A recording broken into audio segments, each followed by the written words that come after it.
Bismillahirrahmanirrahim. Heç düşünmüsünüzmü? Kainatın yaradıcısı bizdən əslində nə istəyir? Çoxumuz elə bilirik ki, Allah bizdən sadəcə qüsursuz ibadətlər, heç vaxt günah etməyən mələk kimi bir həyat və dayanmadan fiziki yorğunluq tələb edir. Amma bəzən insan bütün günü ibadət edir, lakin qəlbi daş kimi sərt qalır. Peyğəmbərimiz sallallahu aleyhi və alihi və səlləm buyurur, Allah sizin xarici görünüşünüzə və mallarınıza baxmaz. O yalnız sizin qəlblərinizə və əməllərinizə, yəni niyyətlərinizə baxar. Bəli, Allahın ən çox sevdiyi əməl qüsursuz olmaq deyil, səmimi olmaqdır. Əziz və dəyərli izləyicilər, bugün sizinlə ərşin sahibini təbəssüm etdirən, onu ən çox sevindirən o gizli, səssiz, amma dağlardan daha ağır olan əməllərdən danışacağıq. Bugün sizə cəmiyyətin uzaq durduğu ağır günahkar bir qadının tək bir hərəkətlə Allahın ən uca mərhəmətini necə qazandığını danışacağam. Peyğəmbərimizin sallallahu aleyhi və alihi və səlləmin ard-arda 3 gün cənnətlikdir dediyi, amma gecələri heç namaz qılmayan o sadə adamın sirrini açacağam. Yer üzündə heç kimin tanımadığı köhnə paltarlı bir çobanın niyə göylərdə məhşur olduğunu öyrənəcəksiniz. Və İmam Əlinin əleyhissalamın Allah qatında ən sevimli əməl barədə o sarsıdıcı düsturunu kəşf edəcəksiniz. Allahın bəndəsindən istədiyi ilk və ən böyük əməl mərhəmətdir. O qədər ki, bəzən zərrə qədər bir mərhəmət dağlar boyu günahları silib yox edir. Peyğəmbərimizin sallallahu aleyhi və alihi və səlləmin Səhih Buxari və Müslimdə danışdığı bu hədis Allahın rəhmətinin necə uçsuz-bucaqsız olduğunu göstərən ən böyük şedevridir. Rəsulullah sallallahu aleyhi və alihi və səlləm keçmiş ümmətlərdə yaşamış bir qadından bəhs edir. O həyatını ağır günahlara bataraq, bədənini sataraq dazanan, cəmiyyətin qınadığı və uzaq durduğu bir qadın idi. Bütün həyatı səhvlər və günah içində keçmişdi.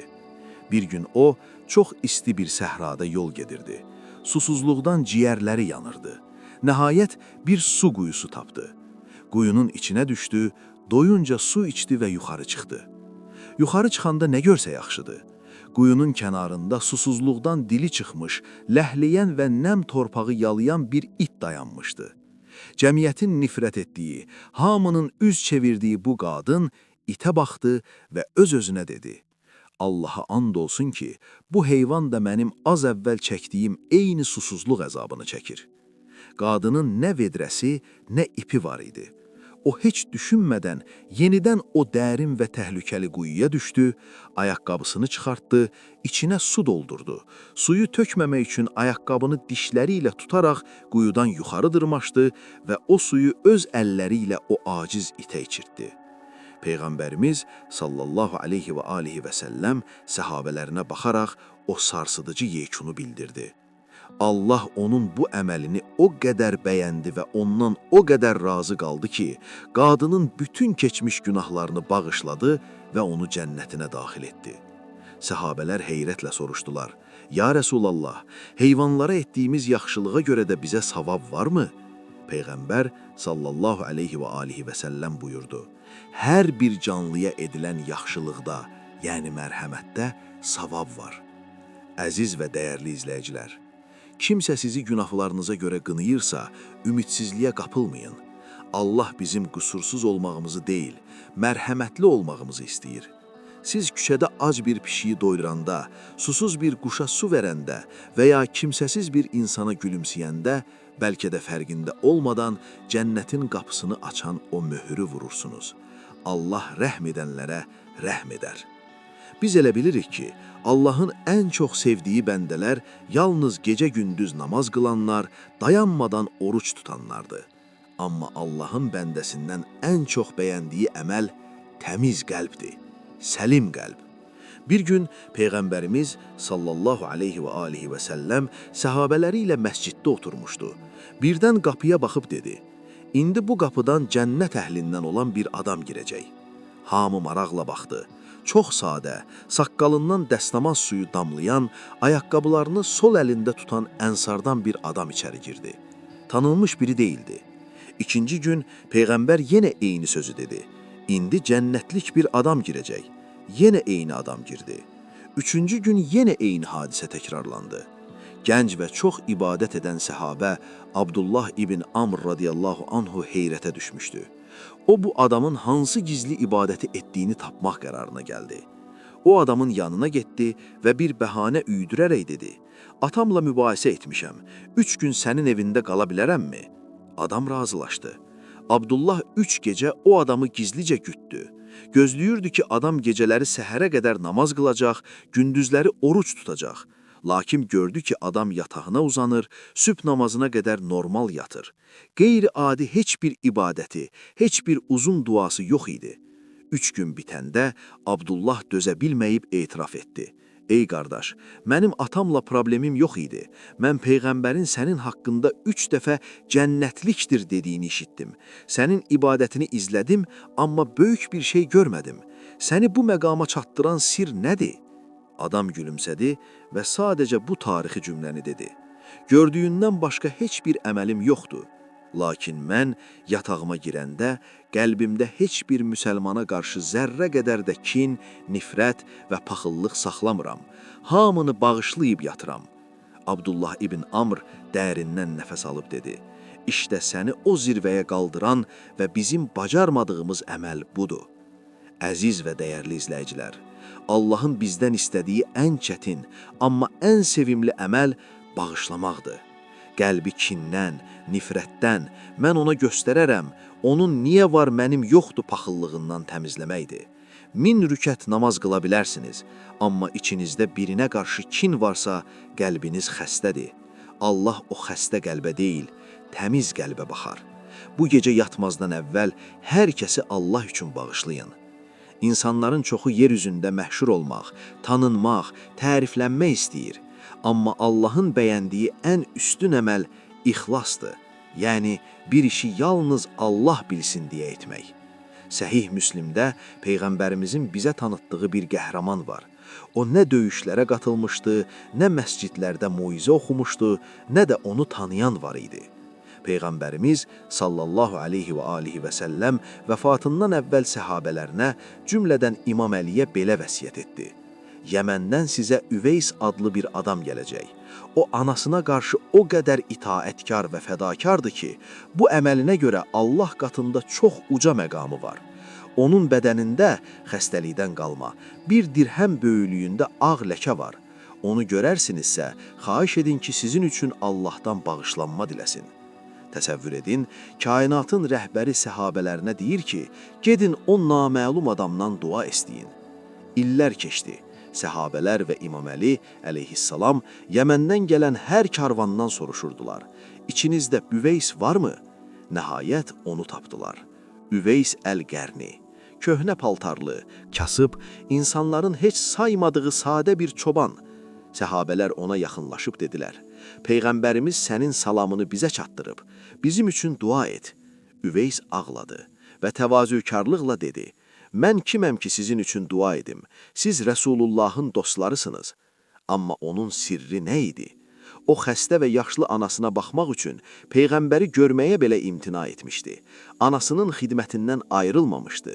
O dünyada heç kimin tanımadığı kölgə kimi yaşayırdı, amma sədaqətinə, anasına olan mərhəmətinə və gizli ibadətinə görə göylərdə məşhur idi. İmam Əli buyurur: "Xoş o kimsənin halına ki, onu yerdəkilər tanımaz, amma göydəkilər, yəni mələklər, yaxşı tanıyar." Allahın bəndəsindən istədiyi budur. İnsanlar görsün deyə deyil, Rəbbiniz görsün deyə yaşamaq.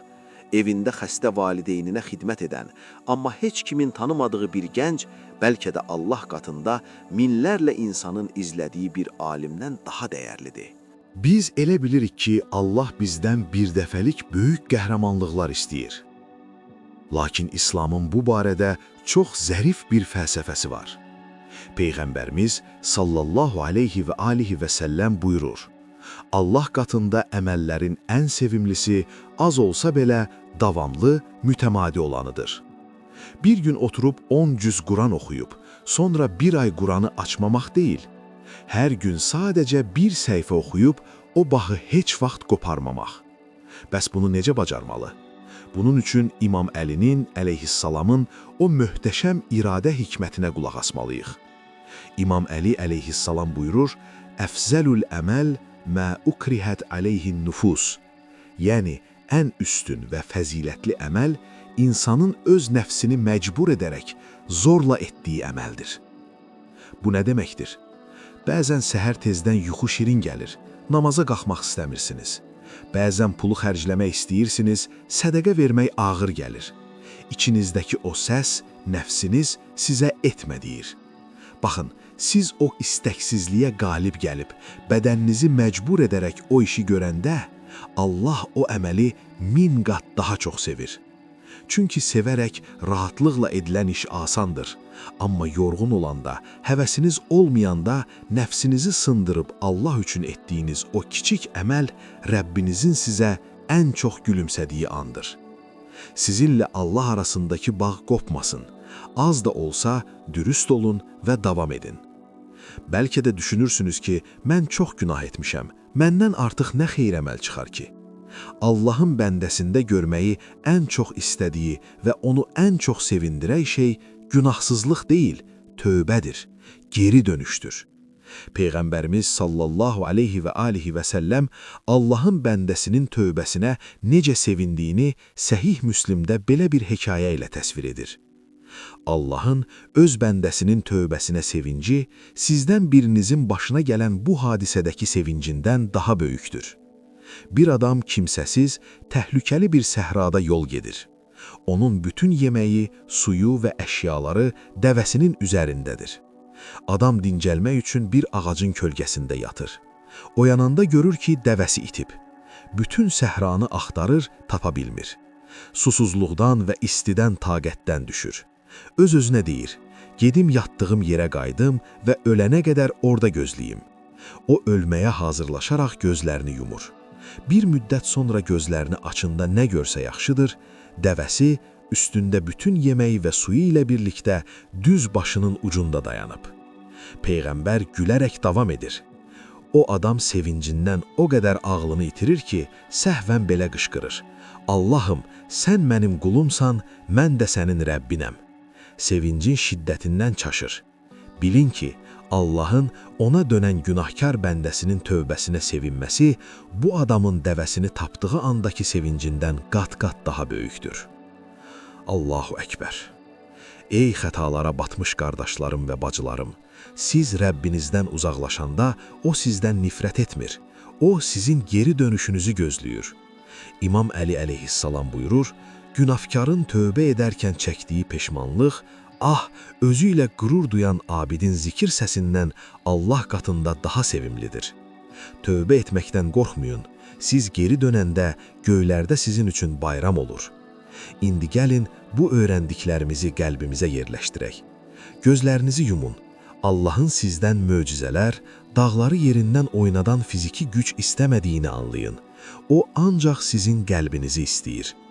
Qadın və it hekayəsini xatırlayın. Bugün mütləq kimsəsiz birinə, bir heyvana, hətta bir bitkiyə belə mərhəmət edin. Mərhəmət göstərin ki, Allah da sizə rəhm etsin. Qəlbinizi təmizləyin. Bu gecə yatağa girəndə o cənnətlik sadi adam kimi olun. İçinizdəki bütün inciklikləri atın. Allahım, məni incidən hər kəsi sənin xatirinə bağışladım deyin. Yükünüzdən azad olun. Üveys Əl-Qərni kimi gizli olun. Hər etdiyiniz xeyir işi insanlara göstərməyə çalışmayın. Qoyun sizinlə Allah arasında heç kimin bilmədiyi gizli bir yaxşılıq, gizli bir sirriniz olsun. O səhradan qayıdın. Nə qədər günah etmiş olursunuz olun, bugün Rəbbim, mən gəldim deyin. İnanın ki, Allah sizin bu cümlənizə dünyadakı hər şeydən daha çox sevinir. Dərindən nəfəs alın, sizin Rəbbiniz mərhəmətlilərin ən mərhəmətlisidir. Əgər bu video Allaha olan baxışınızı dəyişdisə, qəlbinizdəki o ağır yükləri sildisə, zəhmət olmasa bəyən düyməsinə basaraq bizə dəstək olun. Kanalımıza abunə olun ki, bu mənəvi səfərimizə birlikdə davam edək. Və rəy bölümündə bugün Allaha olan sevginizi və nidanızı bildirmək üçün bu cümləni yazın.